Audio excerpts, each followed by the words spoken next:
Tribute to Mr. Arlington Dyer. The souls of the righteous are in the hands of the Lord, and no torment will ever touch them.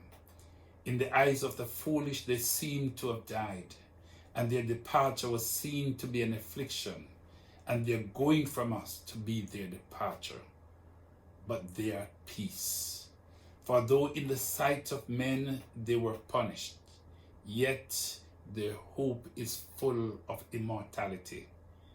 On behalf of my family and the Philippa Baptist Church family, I would like to express our sincere condolences to Mrs. Cynthia Dyer, to sons Dwayne and Darren, to daughters Arlene and Janice, and other close relatives and friends of the bereaved family. I know what it is to lose one who is so close and dear to you, and the sorrows and pains that you are experiencing even at this time.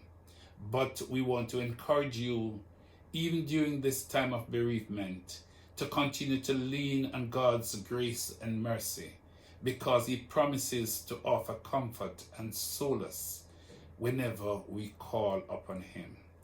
Mr. Dyer has been known to me for over 35 years. I first met Mr. Dyer through his eldest son Dwayne, who has been best friend to my own son Garwin for almost 40 years, from they were in prep school. And I recall in those early days on Sunday mornings when I used to pick up Dwayne and others and take them along with my children to Sunday school. I always knew Mr. Dyer to be that very quiet, dignified person who never raised his voice or fuss with anyone. But whenever he opened his mouth to speak, his words were profound and words of wisdom. A true professional, an educator who gave of his service willingly to enrich the lives of others. As the Director of Technical Education in the Ministry of Education, many teachers and students would have benefited from his specialized skills and expertise.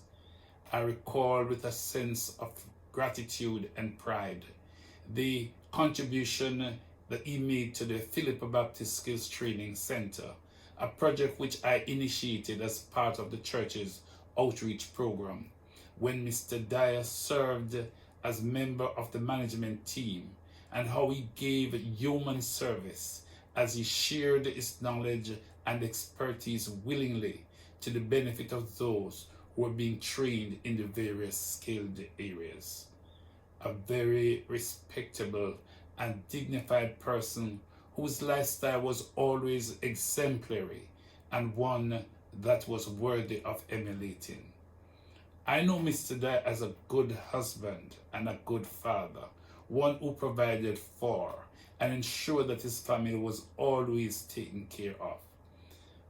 An excellent father who taught his children good discipline and the virtue of hard work, so that they too would grow up to be worthwhile citizens and being able to contribute much value to our society.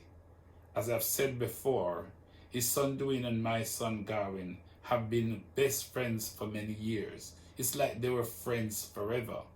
And what I have always seen and observed of is the kind of discipline demonstrated by Dwayne.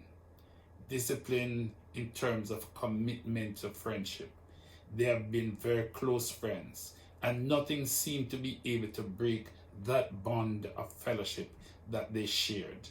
Taught his children to be tenacious, always working conscientiously to achieve of their best. This is a characteristic trait that Dwayne has gained from his father. Mr. Dyer was always that conscientious person who was persistent in working hard to achieve much, both academically and otherwise. He was a proud, independent person who worked hard to achieve what he wanted, as he did not want to depend upon others for anything to satisfy the needs of his family. And this characteristic trait has been handed down to the children, who I know have been very independent and I can say that they have been very successful at what they do, as they work very hard to achieve of their best. Mr. Dyer has been attending the Filippo Baptist Church for many, many years. And for a long while, most of us at the Filippo Church thought that Mr. Dyer was a member, because he was very much involved in the life of the church and its activities. Only to find out later that he was not baptized and was not officially a member. You see, Mr. Dyer was literally afraid of being immersed underwater. Eventually, he agreed to be baptized by pouring of water over his head. Once that was done, he was officially received into the fellowship and became a member of the church. He was a member of Class 4, which spans the Ensom City area. Mr. Dyer was a committed Christian who demonstrated a life of humility and graciousness as he lived out his Christian life amongst us. So today, though we mourn his passing, we do not mourn as those without hope, for we are confident that his soul is resting in peace in the arms of his Savior, and that God's light will perpetually shine upon him.